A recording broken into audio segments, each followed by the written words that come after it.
അൽഹംദുലില്ലാഹ്. ഹലോ കൂട്ടുകാരെ, ഇവനെ മനസ്സിലായോ? ഇവനൊരു സംഖ്യയൊന്നുമല്ല കേട്ടോ. ഇവന്റെ പേരാണ് ഷാജഹാൻ.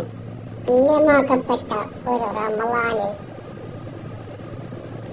ജലപാനമില്ലാതെ പടച്ച റബ്ബിനോട് പ്രാർത്ഥനയിൽ മുഴുകി വൈകുന്നേരം ബാങ്ക് വിളിയും കാത്തു നിൽക്കുന്ന ഒരു പറ്റം നല്ലവരായ മനുഷ്യര്.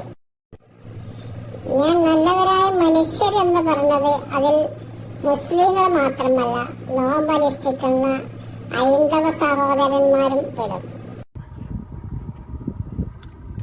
നിങ്ങളെ പേരെന്താ? എന്റെ പേര് സുധീഷ് ചിറ്റക്കണ്ടി. നിങ്ങള് നോമ്പ് എത്ര വർഷം എടുക്കുന്നത്? ഞാൻ 17 വർഷം പൂർത്തിയാക്കി 18ാമത്തെ വർഷം ഷാർട്ടാക്കാൻ നോക്കുന്നുണ്ട്. അപ്പൊ നോമ്പിനെ കുറിച്ചിട്ട് എന്താ നിങ്ങൾക്ക് പറയാനുള്ള? നല്ല അഭിപ്രായം. ഒരു നോമ്പെടുക്കുന്ന ഒരാളെ ഒരു പുണ്യമാസമാണ്. എല്ലാവർക്കും നല്ല സന്തോഷ സമാധാന മാസമാണ്. ഒരാളെ വിശപ്പും പട്ടിണി അറിയുന്ന ഒരു മാസമാണ് റംസാൻ. ഒരു മാസം ഞാൻ നോമ്പെടുക്കാറുണ്ട്. അല്ലാണ്ട് പിന്നെ സുന്നത്തോമ്പ് തേച്ച് ഞാൻ എടുക്കാറുണ്ട്. പിന്നെ മുഹറം 9 എടുത്ത് അത് ഞാൻ റജബിരത്തി അത് എടുക്കും. അത് ഞാൻ ബറാത്ത് എടുക്കും. അത് ഞാൻ ഫർദ് 30 എടുത്തിട്ട് 6 ബൈനോമ്പിൾ അതും എടുക്കും. 2 അറഫ നോമ്പ് എടുക്കും. സുന്നത്തെല്ലാം നോമ്പ് എടുക്കും. എല്ലാം നോമ്പ് എടുക്കും. എന്റെ സുന്നത്ത് 17 വർഷമായിട്ട് 17 വർഷം പൂർത്തിയാക്കി 18ാമത്തെ വർഷം സ്റ്റാർട്ടാക്കി. അപ്പൊ ഈ വർഷത്തെ അടുത്ത മാസം നോമ്പ് വരുന്നത് നോമ്പ് വരുന്നുണ്ട്. അത് കൊടുക്കും. നോമ്പ് വെച്ചാൽ ഞാൻ മരിക്കുന്നില്ല, നോമ്പെടുക്കും. ഞാൻ 13 വർഷം ഞാൻ ഇവിടെ നോമ്പ് പറ കഴിക്കുന്നത്. സമൂഹ നോമ്പ് പറ. റംസാൻ 25-ാം തീയതി 100 ഭക്ഷണം ഞാൻ കൊടുക്കുന്നുണ്ട്. 100 ഭക്ഷണം കൊടുക്കുന്നുണ്ട്. അവിടെയുള്ളവർക്ക് ഭക്ഷണം അത് ഞങ്ങൾക്ക് പറ്റുന്ന ആൾക്കാർക്ക്, എന്റെ ചുറ്റുവട്ടത്തുള്ള ആൾക്കാർക്ക്, പാവപ്പെട്ട ആൾക്കാർക്ക് 13 കൊല്ലം ഞാൻ സക്കാത്ത് ഫണ്ട് 1000 രൂപ കൊടുക്കുന്നത്. 13 വർഷം സക്കാത്ത് കൊടുക്കുന്നത് പാവപ്പെട്ടവർക്ക്. എനിക്ക് വെച്ച മത സഹോദരമാണ് എന്റെ ഉദ്ദേശം. എല്ലാവരും നല്ല സഹോദരന്മാരാച്ചും സഹോദരനാച്ചും കഴിയുക. നാട്ടിൽ സമാധാനം ഉണ്ടാവണമെന്ന പ്രാർത്ഥനയോടൊപ്പം അക്രമം രാഷ്ട്രീയ നാടിന് ആത്തണ ഭക്ഷിക്കാൻ കൂടിയാണ് സ്തുതിച്ചിട്ട് കണ്ടി. മതസൗഹാർദ്ദം നിലനിർത്താനോ? തീർച്ചയായിട്ടും.